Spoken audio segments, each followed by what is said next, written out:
Okay, let's do the big smiles. Smile quietly for the recording. That's We Hello, smile. hello. We always smile when we see Dr. Phipps. Always smile. Oh, Ski. So good to Always. see you. And we have the red background just in honor of you and the red you're wearing today. You are so full of stuff. He's the best. Be careful, careful. Thanks for calling him out on that. Hi, Ted. Who's talking, Ted? Step up our game today with Dr. Phipps here. Connie Siegel, all the way from the West Coast. What time is it out there, Connie? Well, I happen to be in our place here in Harrisburg, Oh, well, it's but it is 3 o'clock there. Yep, 3 hours difference. 3 hours difference. Nice to see you all. Yeah, Good to likewise. see you as well. Nice to see you too, Connie. I wish it was in person. Well, just about 5 miles away from the hotel. That's right. So, Soon. but in just a few weeks, that is exactly where we'll be. That's exactly where we'll be.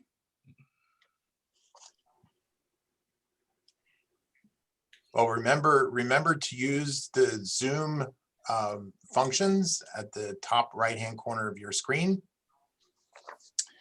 and the chat box as well. Everyone just hop out on chat and type in your name and say hi to someone next to you like that. Wait to see how many people actually type in the chat there. My chat box should be loading up right now. I'll share a brief comment with you. I did hear over the weekend that if you're canoeing at all in this gorgeous, gorgeous weather, and the canoe happens to turn over, that at that point, you're okay wearing the canoe as a hat, because at that point, it is capsized. Okay, let's get our meeting started, shall we? Yeah.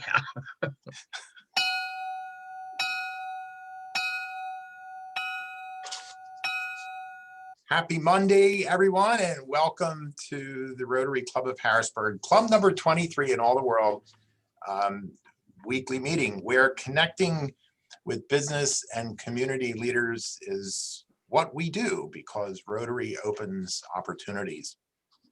Summertime is definitely here, and we have a full agenda today. So let's get our meeting started with an invocation from Will Everhart. Good afternoon, everyone. As we celebrate the beginning of summer, let us rejoice in the beauty of a glorious sunny day. Remind us to never take for granted our many blessings. Many people in our community and around the world long for the good health, nutritious food, clothing, and shelter that we enjoy. Through this Rotary Club, may we always extend a helping hand to those less fortunate. Amen. Thank you, Will. And Adeline, what do we have on tap for our opening song today? So today is Flag Day, but also happening this week is the celebration of Juneteenth. So I have a little song about Juneteenth, and I would also welcome everybody from the club to attend some of the celebrations going on this weekend, and there will be some information shared about that.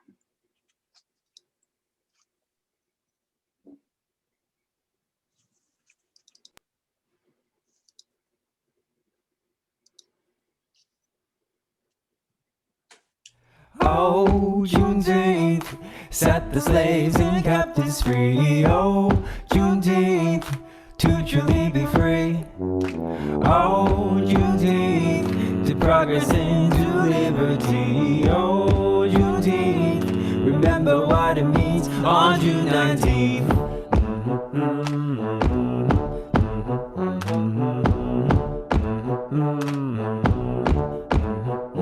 It's a well-known fact that the 4th of July is Independence Day in the red, white, and blue. But what you might not know about Independence Day is that there's not one, but two.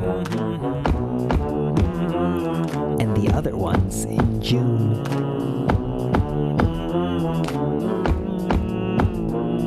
Now I know you know about the Emancipation Proclamation signed and read by President Lincoln putting an end to slavery, but did you know that even though with this legal documentation that at least half of the nation didn't want to change a thing? And that was New Year's Day, 1863. But news didn't travel quick, and some 250,000 slaves still toiled in post-war Texas. Which brings us to Galveston Island. So 2.5 years go by, but things were as they were. Slaves were free to live their lives, but some still haven't heard. That was until that fateful day in 1865, when General Granger and the Union Army finally arrived. The Civil War has been over and the slaves are all free. Absolute equality of personal rights and property. So we celebrate this day as the end of slavery, because slavery isn't over until everyone is free. Oh, you can hear it in their voices, echoing through all the ages. It's what the moment means. Let freedom ring, and so every year we celebrate this as the end of our enslavement, as we march toward a dream of what freedom means. On June 19th. Oh, Juneteenth, set the slaves and captives free. Oh, Juneteenth, to truly be free. Oh, Juneteenth, give progress into liberty. Oh, Juneteenth, remember what it means on June 19th. On June 19th. On June 19th. Juneteenth.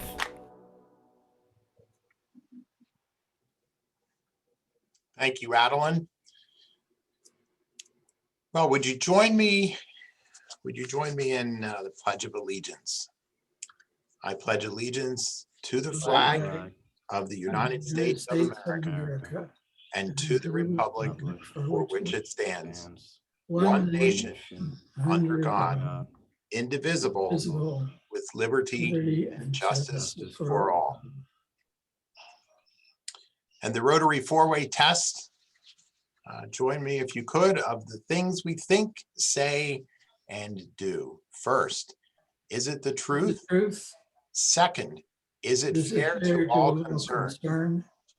Third, will it build goodwill and better friendship? And fourth, will it be beneficial to all concerned? Let's keep the Rotary four-way test front and center as we go through our weeks.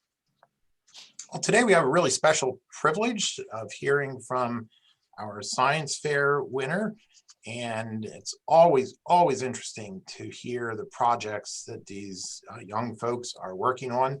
Introducing this year's science fair winner is Jack Detweiler. Good morning, everyone. I'm in a rather relaxed dress mode today, enjoying a view across Spa Creek at the Maryland Capitol Dome here in Annapolis.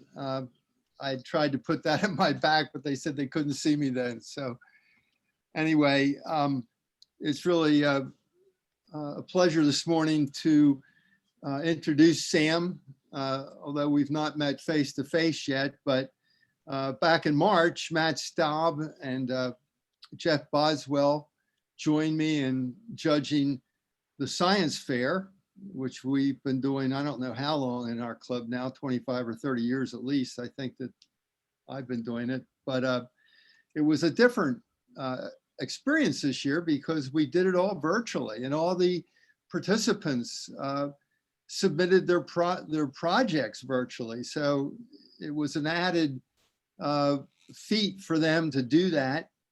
And I think one of the things that came out of it, and I'm not sure what's going to happen in 2022 with the fair, but it enabled actually for each of us as judges to look at each project in a lot more depth, and which I think was a good thing.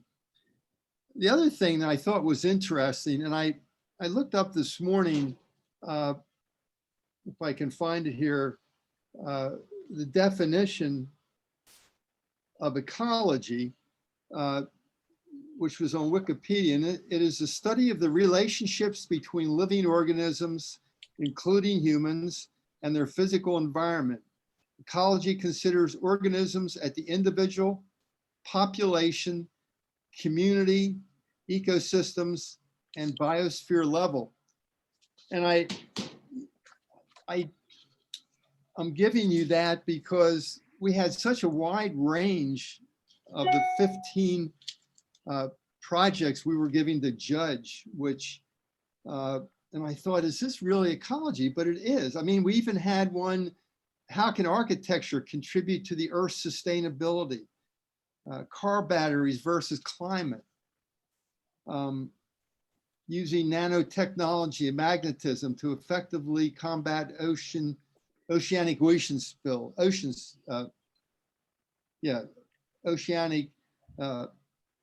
oil spills. So there was really a wide range. And I think one of the things that hit us was Sam's project. It was very well done, but he took something in the natural world that was actually happening in his community last fall and thought, you know, how can I put this into a project and share with other folks? And so he decided, because of the infestation we have now in Pennsylvania of the spotted lanternfly, to try and figure out what the best way was to trap them. So with that, I think I'll just turn it over to Sam and let him tell you all how that experience went. And I just want to congratulate him.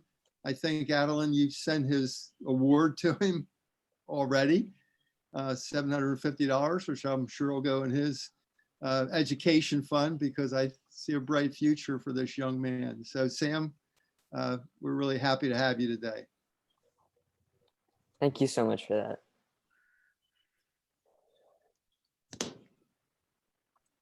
All right, so just to begin my presentation. So hello and welcome to my presentation on which is the best spotted lanternfly trap for property owners to use in order to control the spotted lanternflies.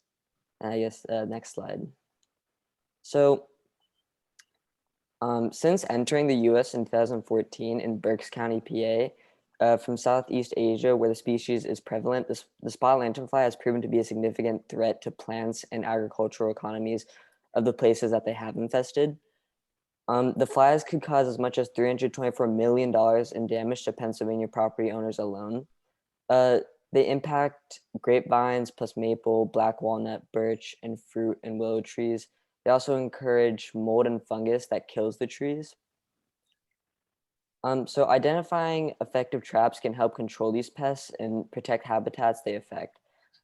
Because you can't buy traps yet, citizens must currently make their own traps, and they need guidance about the best choice. We know that the spotted lanternflies love to climb because they feed while climbing up, so they generally won't turn back around and climb down the trees to get out of the trap. Traps that can take advantage of that instinct will work to control them. Next slide.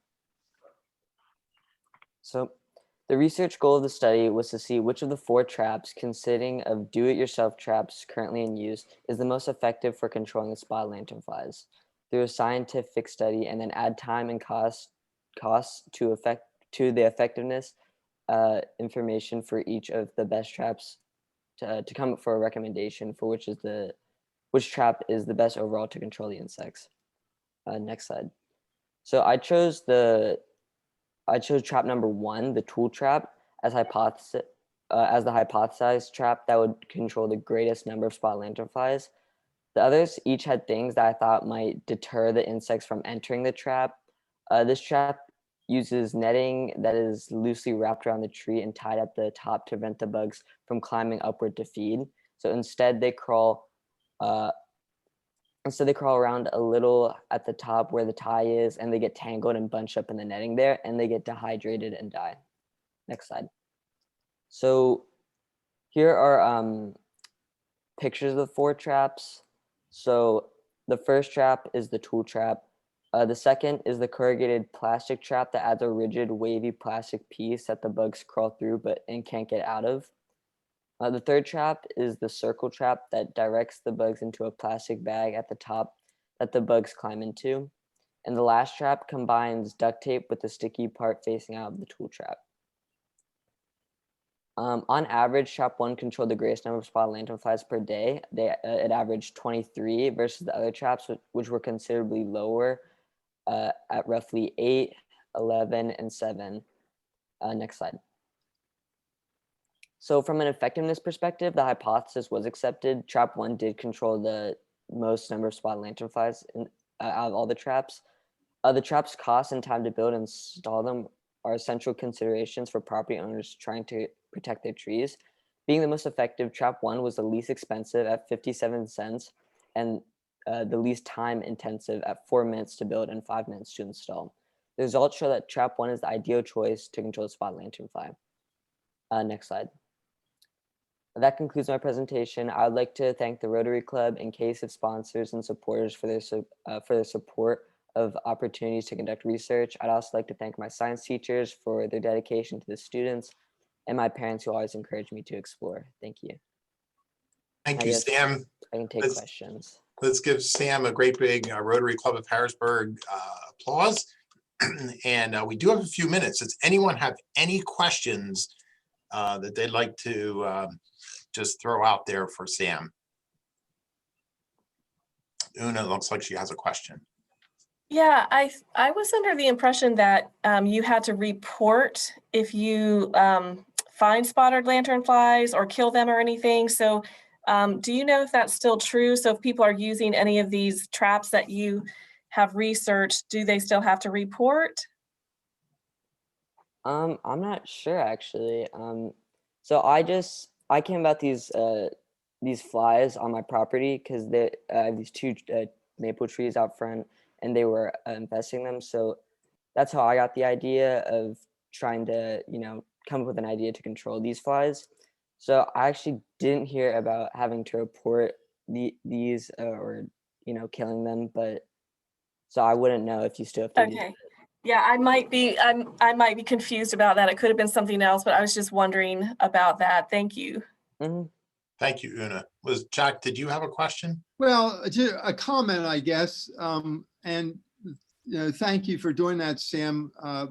He did a very abbreviated presentation. The detail that he went into that we judged, and over the weeks that he did it, was pretty amazing. And you didn't see all that work that he went into. But and of course, we didn't know who the student was. We never knew who the student is when we're judging. Although we figured that it had to be at least somewhere in Dauphin County. Couldn't have been Cumberland because they haven't really crossed the river in any great number yet. So Sam's in the Hershey area. But yeah, I think, they do have, the Department of Agriculture does want you to report them, if it's in the new county. I don't know if there's any actual requirement for that, but they just want to keep track of the spread. And then they keep adding counties that are in quarantine areas. And I think, Cumberland and York are in those areas. I know we have them here in Northern Maryland on a few counties, but it keeps spreading, so. Yeah. Sam, there is a question that's out here in chat. It's first a great presentation. The question is, can we buy these somewhere, or do we have to make them ourselves?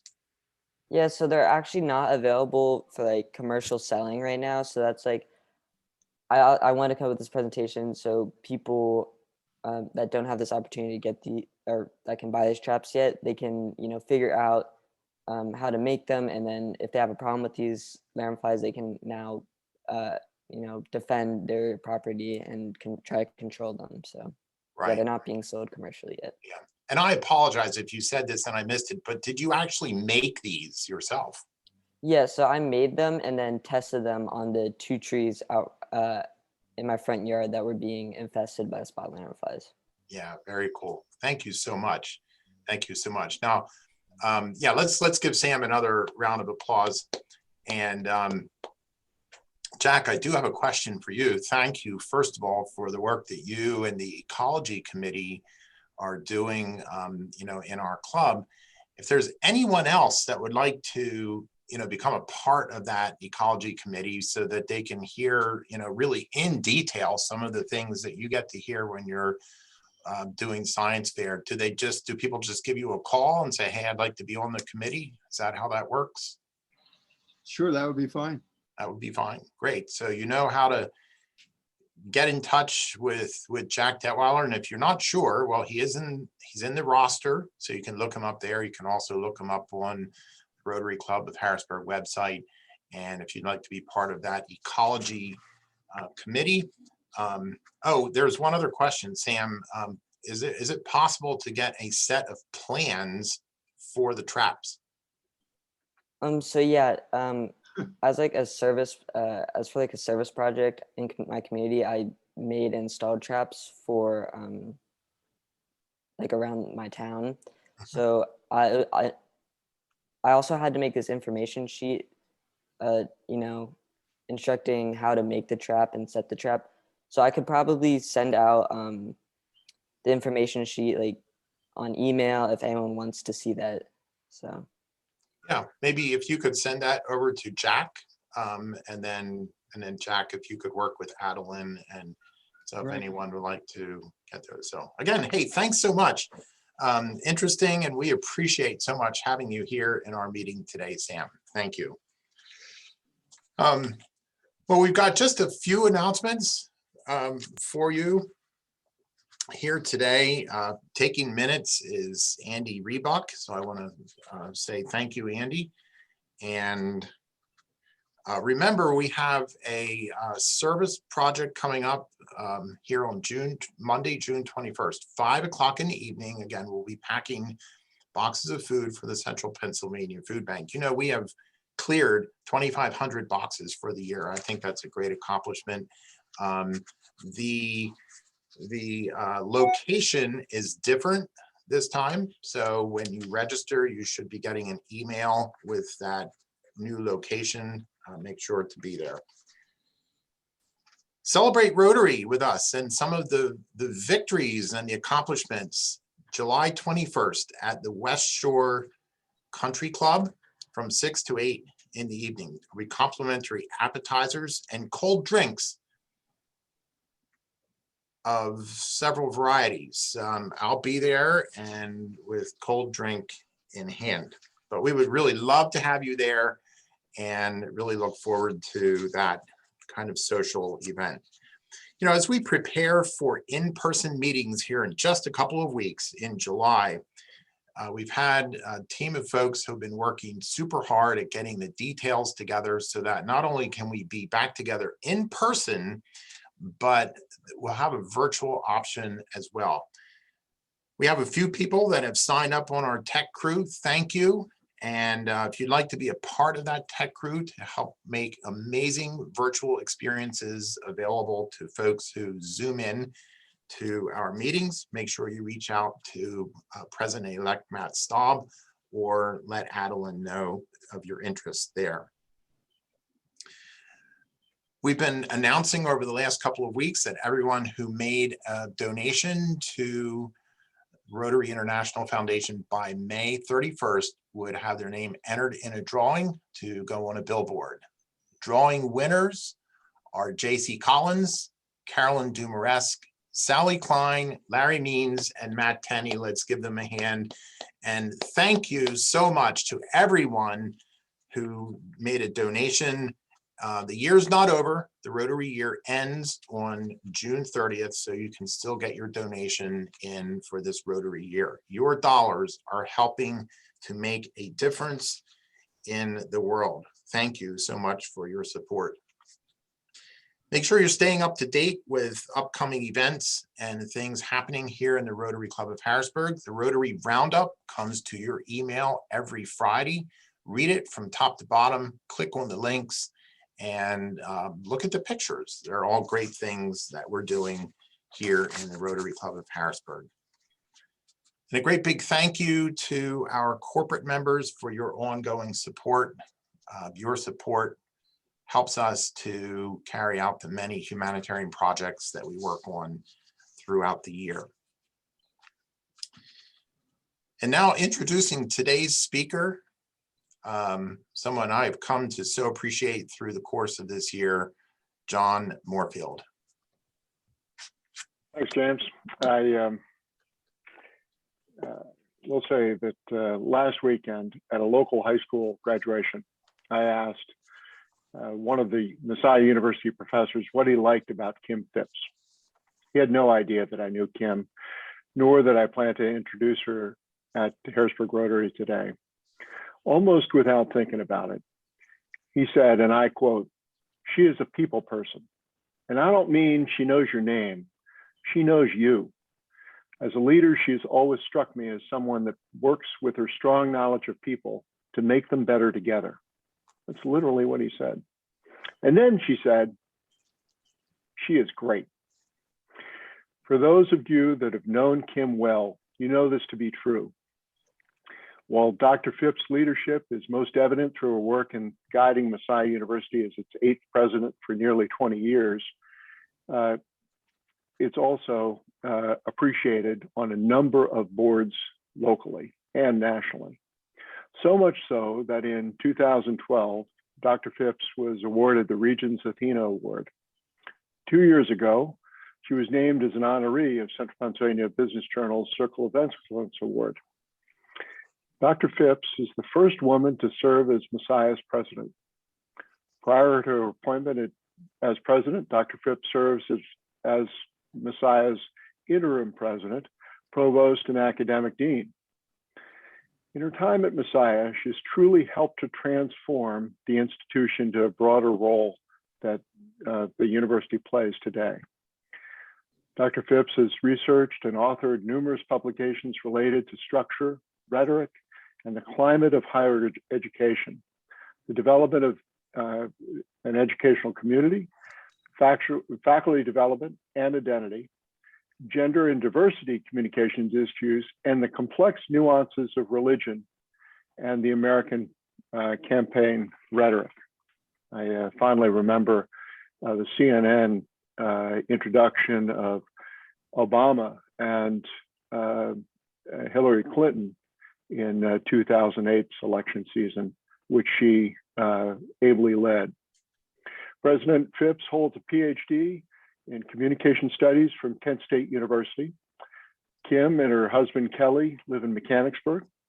Their daughter Brooke is a Ph.D. student at the University of Maryland in digital media, and certainly has a fine pedigree behind her as well.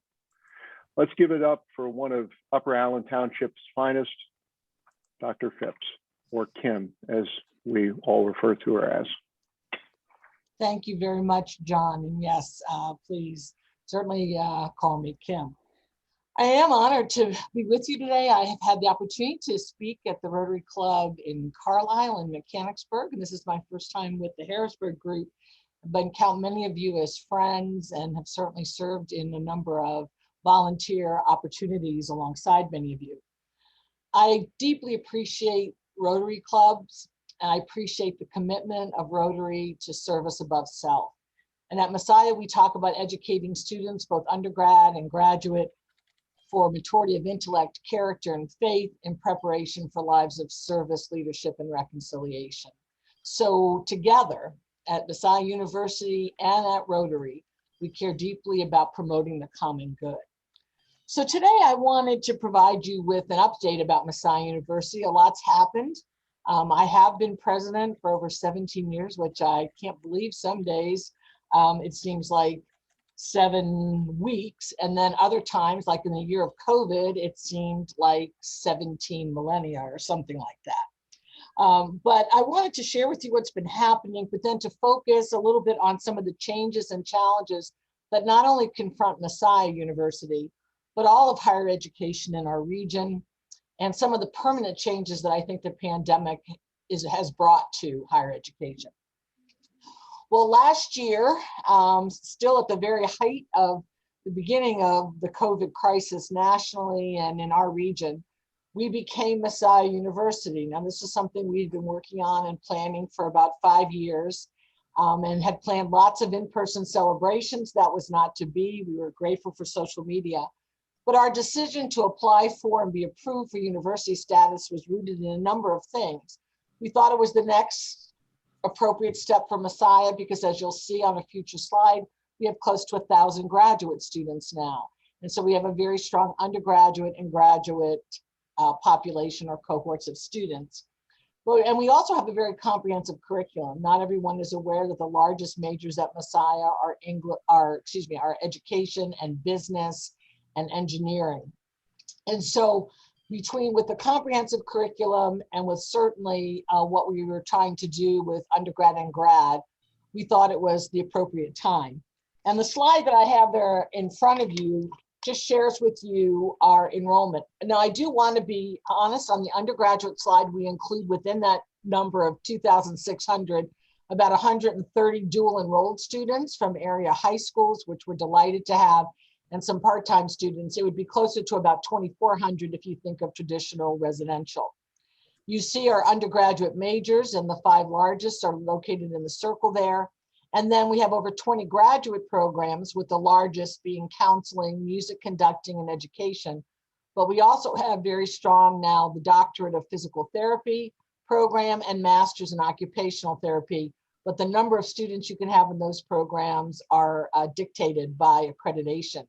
If you've not noticed on, I hope you have, but if you haven't noticed, on Route 15, we took a facility that I understand from long-term residents around here was a hotel, was an auto auction, I'm told, and Crabtree Rohrbaugh took part of it and developed beautiful office space, and then they customized it for us. And so our graduate allied health programs and graduate offices are located there, and we're delighted for that location. As president of Messiah and of any private college and university, you have to raise additional funds. I know that you all understand, and it's appropriate that private colleges and universities don't receive the same level of state or government funding. And so we've raised a little over $136 million since 2004 when I was named president. And those funds, of course, support student aid and scholarships, operational funds, and then a significant number of new facilities that we've built. If you haven't been to our campus, we welcome you, would really want you to come. And you can see on the right there some of the new facilities that we have constructed since 2004. The High Center for Worship and the Performing Arts, we have a wonderful High Center lecture series and a lot of wonderful arts events we hope that you might join us for.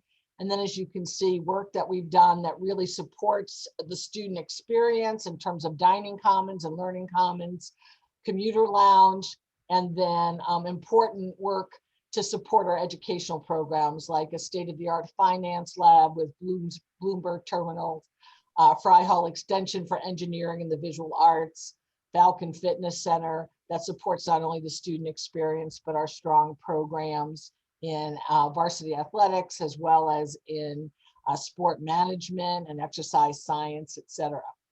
So these are really important, and we have been grateful for Messiah alums, Messiah parents, for a very dedicated and generous board of trustees, and also community members who've helped us, I think, make our campus really an outstanding one. And again, we're located right along the Yellow Breaches, and we would be happy to have you as guests on our campus for events or just to enjoy the lovely walking paths along the creek.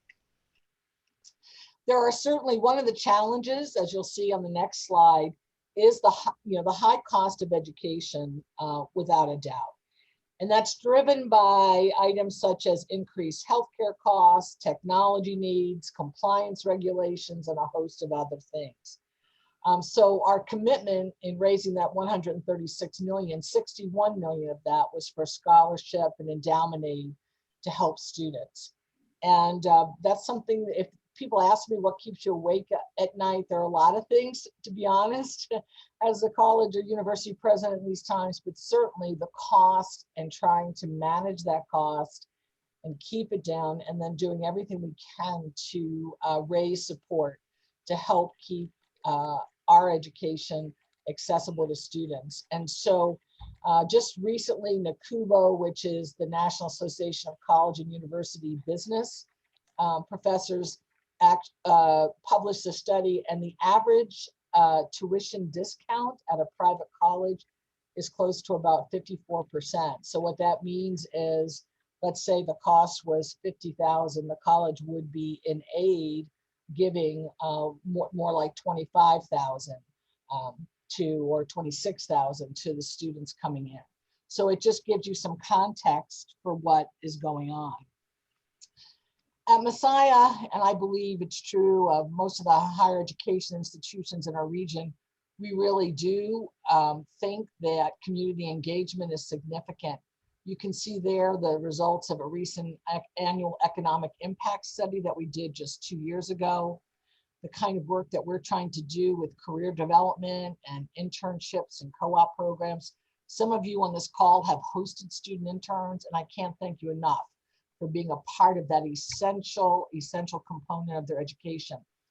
At Messiah, as an undergraduate, you cannot graduate without fulfilling one of the buckets of student experience, which for us is either service learning, internship, some kind participation in a leadership development program, or study abroad, or some kind of guided undergraduate research, because we understand that classroom learning is enriched by the out of classroom experience. And so we've actually made that a requirement for our students. So you can see just on this particular graphic, some of the ways that we want to ensure that Messiah students and faculty and staff are serving the community right now.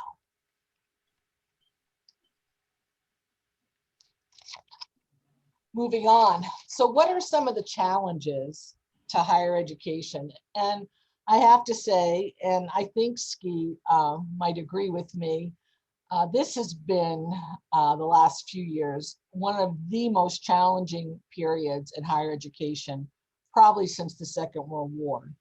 And we are very fortunate in our region to have a number of excellent higher education institutions. They all have their own specific missions, and they've all been touched by what's a perfect storm of declining enrollment, increased costs, reduced government contributions, and also a negative press, a narrative in the media about the worth of the value of education. And that one sometimes is the hardest one to get a hold of. You can counter some of the other challenges in many ways, but I've been with panels of reporters as a representative president to talk about still the statistics that are relevant to how much your increased earning power you have with a bachelor's degree and a host of those things.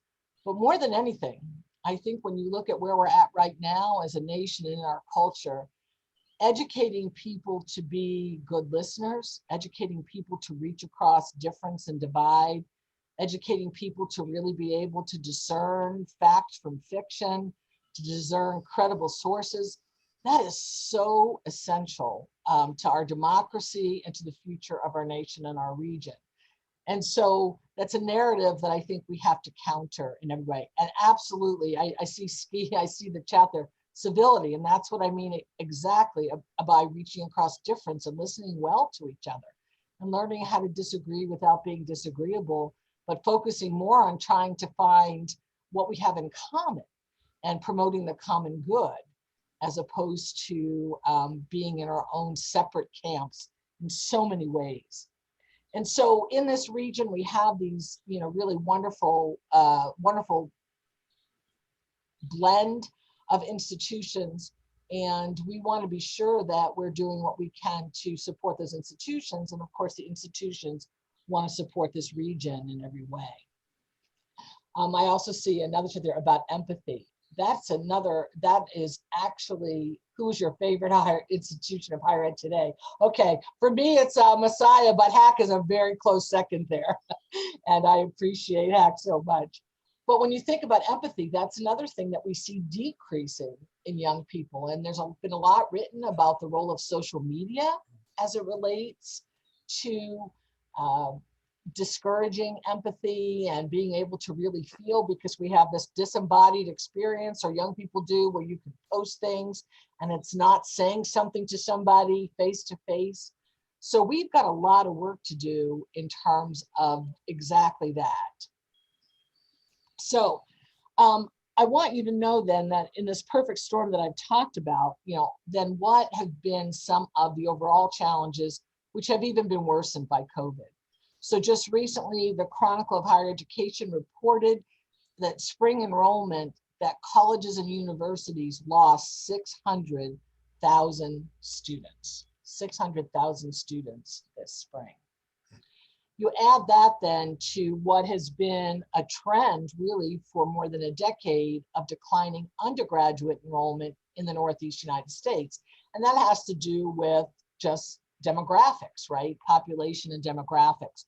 But you can see that in the Northeast, that undergraduate enrollment in colleges and universities has decreased by more than 10%.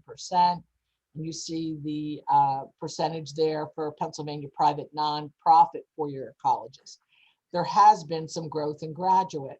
So I think most of our institutions are all doing this balance of trying to ensure that we are still providing the absolute best undergraduate experience for our students, and that may look different in different contexts, different formats, but really building in the graduate area. So for Messiah, we started our graduate program 11 years ago, and I'm so grateful to be where we are today with our graduate program. So declining undergraduate enrollment is a significant challenge for education, and that's been, of course, increased due to COVID. And we've also had financial challenges as a sector. And this is not new, I think, to many of you, but it could be to some. But certainly cost has outpaced families' ability to pay, which of course increases the need for fundraising and finding additional resources. There has been a steady reduced financial support from state and federal government.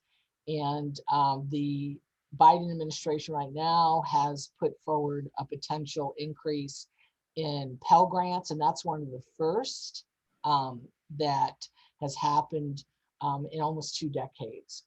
And of course, there is competition from all different kinds of institutions, even outside of the traditional higher education sector, for-profit and lower cost providers.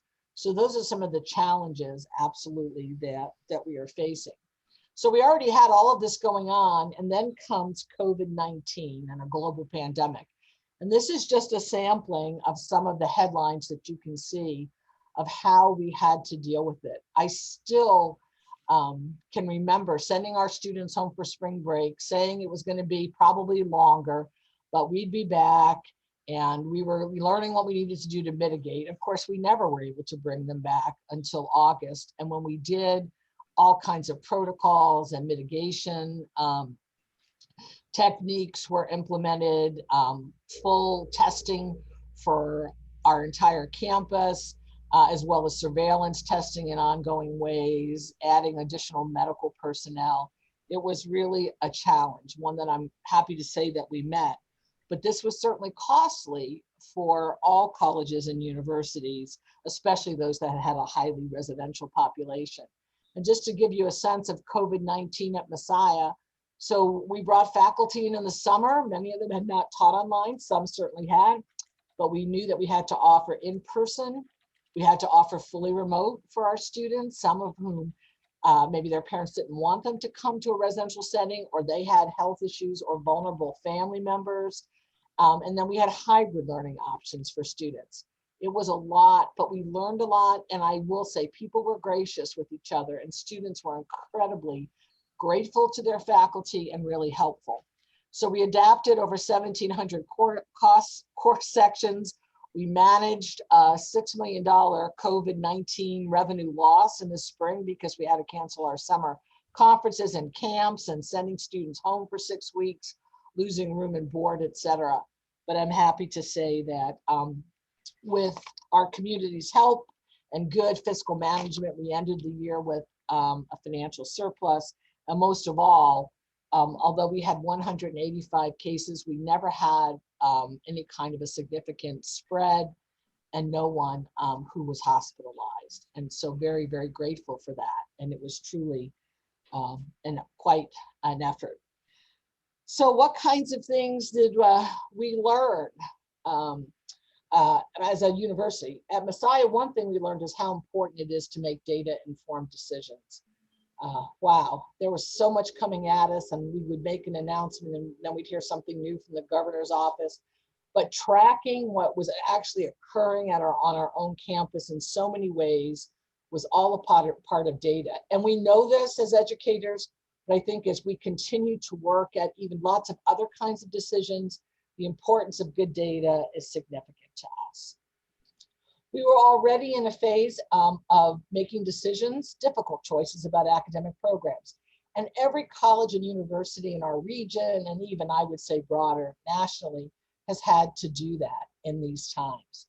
And so we had already made choices that resulted in $6.5 million of savings.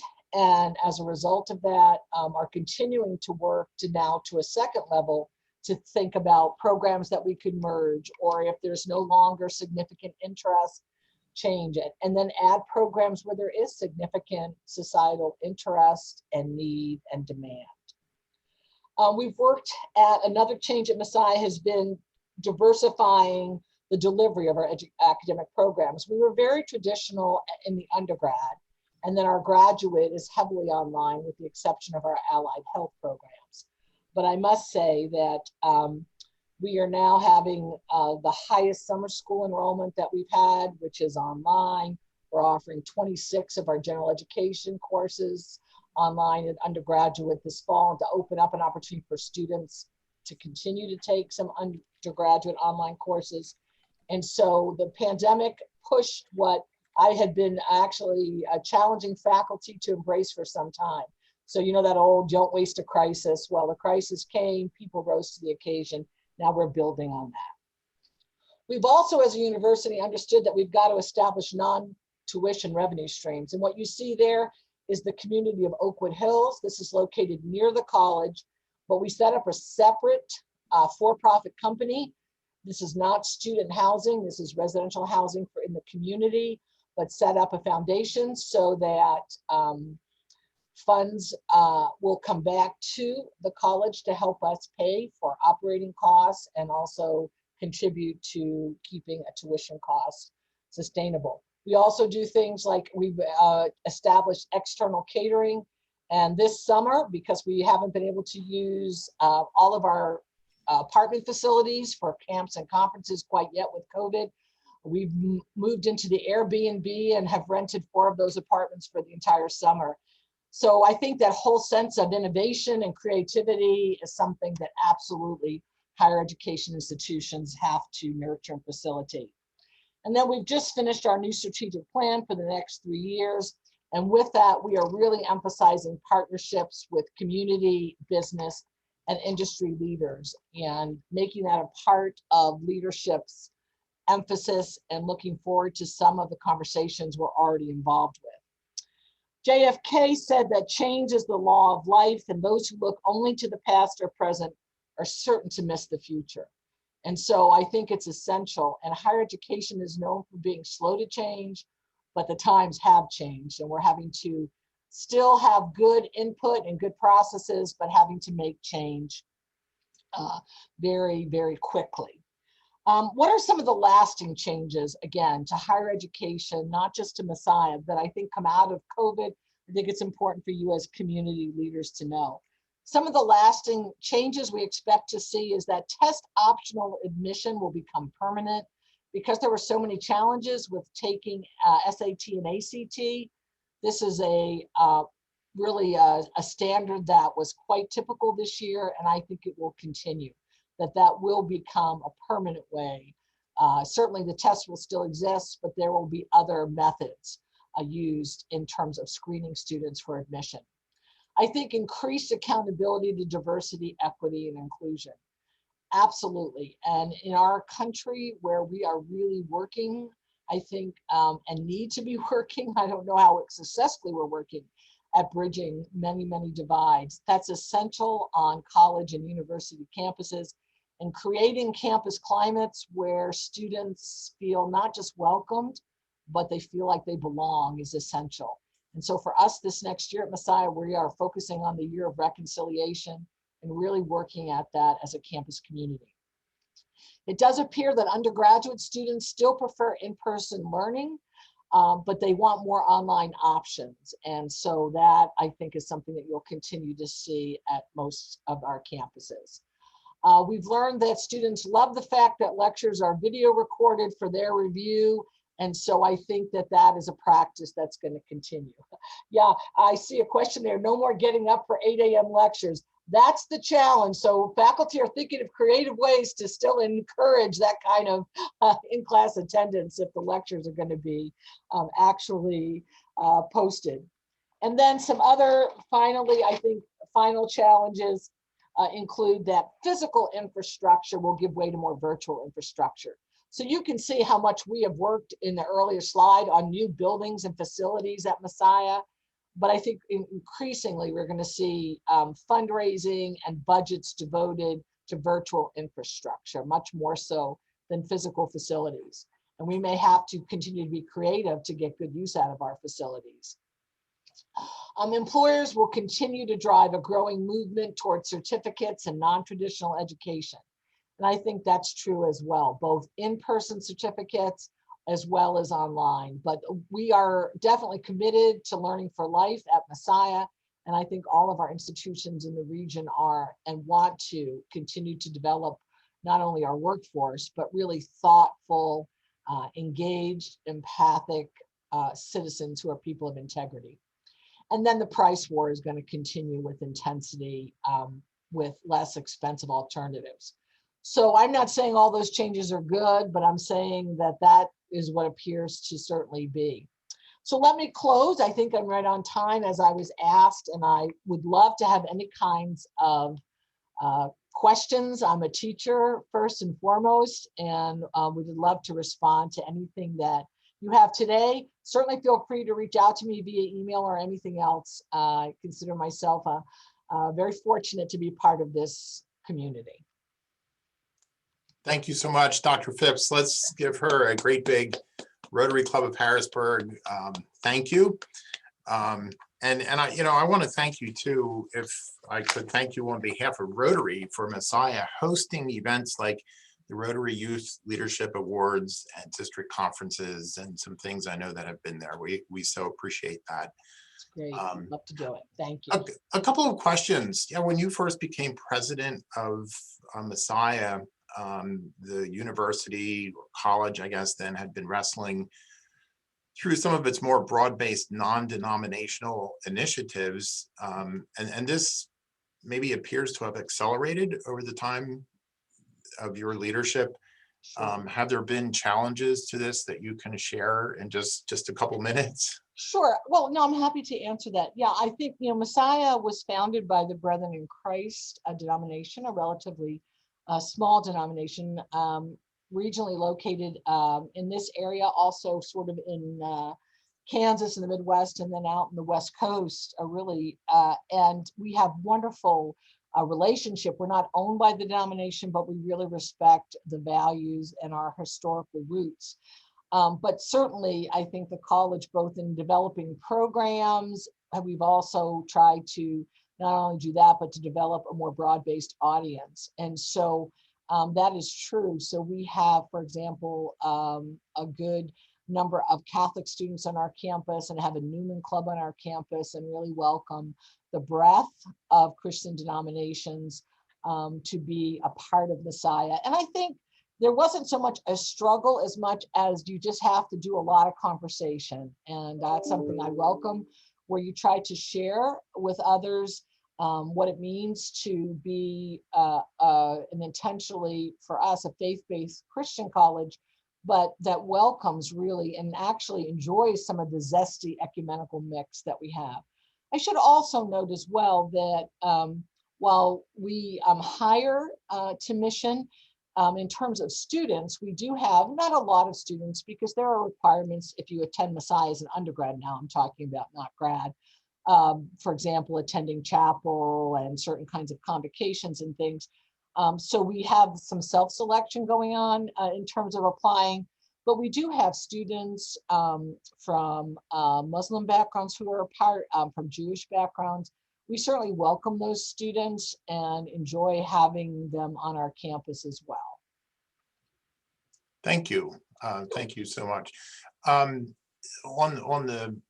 the topic of undergraduate or graduate programs, do you anticipate the graduate programs will grow further and more significantly, say over the next 10 years or so? Yes, we do. I think absolutely that's true. We would hope, I think that we would still always have a very strong residential undergraduate base, and that's part of our planning. But for example, right now in our 3-year strategic plan, the board is just affirming this month. As we move forward, we would hope, right now we're at around 980, and we would hope to be at 1,300 by the end of the 3 years. So I do think we will see growth at graduate. To be honest, with the demographics in the region and that it does not look as promising for growth. We would just like to be able to maintain. And that has a lot to do, again, with the areas that we primarily recruit from in terms of being strong in the Northeast and Mid-Atlantic. Now we have extended and we are recruiting internationally and trying to do more in the Southeast as well. But Nathan Graw and some of the other economists who've been studying demographics have talked about the Northeast and Mid-Atlantic as areas that you should not plan on growth. And so you've got to have these other kinds of wonderful educational opportunities for different audiences that also, as well as non-tuition revenue sources that help to preserve what you're trying to do in the undergraduate residential core as well. Yeah, thank you. We're at time for 2 more questions here. The note is there that we're just, it's so impressive that 99% student service participation. And is this something you need to encourage with credits, or is it just part of the DNA of those folks? It is a part of the DNA. I think it is a strong, it's certainly a strong core value of the founding denomination. It is a strong core value of Messiah. And I think you see that, a lot of you, of course, are in the Harrisburg, and our students who choose to live in Harrisburg as alums. They fall in love with serving in the city during their time here.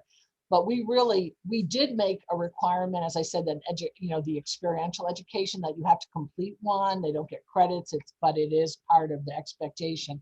But we have since, and that's just about 5 years old, but I came here in 1998 as the academic dean, and even when I arrived, there was this strong tradition that continued to grow. So we've always been within the 90s in terms of that service. And I think that's because we do teach that should be an expression for people of faith, that we ought to be actually leading the way and demonstrating our commitment to love and serve our neighbor on a daily basis.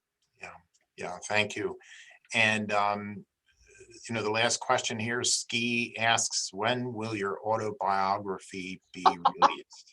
Yeah, I don't think there's anything that significant to write about. My great fear is when they write the college history and you read about yourself and you think, oh no, is that what they thought? So, but I appreciate Ski's partnership. We're fortunate in this region to have such an excellent community college, for sure. All right. Well, thank you so much. Again, let's give Dr. Phipps a round of applause. And it's always, you just can't quite do the proper thank you in a virtual setting, but thank you for being a part of our program today. Thank you for being here today. And we appreciate your leadership and the perspective that you've shared with us in our meeting today. Well, thank you so much for all you do. And John, thank you for your generous introduction. Well, Rotary Club of Harrisburg, we're drawing another meeting to the close. Thank you for your participation here today. And we look forward to seeing you next week, June 21st, when our speaker will be Dr. Roxana Gapster, President and CEO of WellSpan Health. And then Monday, June 28th, we'll be doing our year in review. So again, remember to sign up for the Central Pennsylvania Food Bank packing boxes of food, and we look forward to seeing you there. Have a great Rotary week. Bye, everyone. Bye. Bye, folks. Thanks, Dr. Phipps. Oh, it's Take my care. pleasure. Thanks, everyone. Take care. Thanks, Kim. So long, everybody.